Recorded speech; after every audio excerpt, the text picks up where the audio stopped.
تعزیہ جو ہے اس کا مسئلہ مختلف بھی ہے، اتنا میں بتاؤں گا، کنفیوز نہیں ہونا، میں اتنا زیادہ مخالف نہیں ہوں اس چیزوں کا۔ رکھو، آپ پیتل کا بناتے بناؤ، تانبے کا بناتے بناؤ، سونے کا بناتے ہو بناؤ، اس میں حرج نہیں۔ محرم کے زمانے میں پنجے اٹھا کر کے ناچنے کی عادت اکثر لوگوں کو تھی، بہت سارے لوگ، ایک طرح سے اس میں عبادت کا تصور نہیں تھا لوگوں کو، بس یہ کہ انٹرٹینمنٹ کرنا ہے، کیونکہ عبادت اس طرح سے روڈ اور گلیوں میں ناچ کر کے تو ہوتی نہیں، نہ وہ امام حسین کو راضی کرنے کا مسئلہ ہے، نہ رب تبارک و تعالیٰ کی بارگاہ میں کچھ پیش کرنے کا مسئلہ ہے۔ اگر اتنا ہی عبادت کا شوق ہوتا تو مسجدوں میں پنجے لے کر بیٹھ جاتے ہیں، قرآن پاک پڑھتے، سب کو معلوم ہے کہ سب سے افضل جگہ یہ ہے۔ وہ اصل بات، پنجہ تو آج تک امام حسین کا ملا نہیں، پنجہ ملا نہیں۔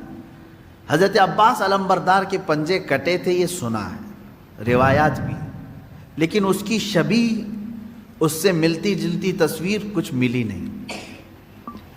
اب رہی بات تعزیہ کا مسئلہ، تعزیہ جو ہے اس کا مسئلہ مختلف بھی ہے، اتنا میں بتاؤں گا، کنفیوز نہیں ہونا۔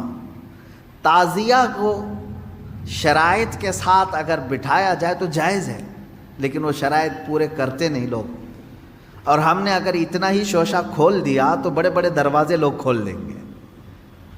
بات صرف اتنی تھی تعزیہ کی، امام حسین کا جو روضہ ہے، اس روضے کی شکل کی کوئی چیز بنا کر کے آپ نے رکھ دیا، تو کسی بھی بزرگ کے روضے کی شکل بنا کر کے رکھنا مستحسن ہے، کوئی حرام کام نہیں ہے، ناجائز نہیں ہے۔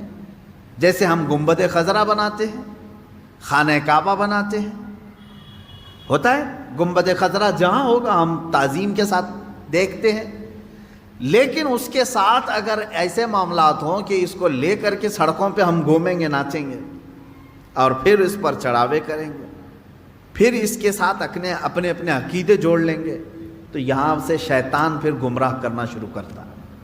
خیر یہ بات الگ ہے، تعزیہ کا مطلب۔ رہی بات پنجے کا، پنجے کی جو لاجک ہے وہ نہیں سمجھ میں آئی، مجھے کوئی سمجھا دے۔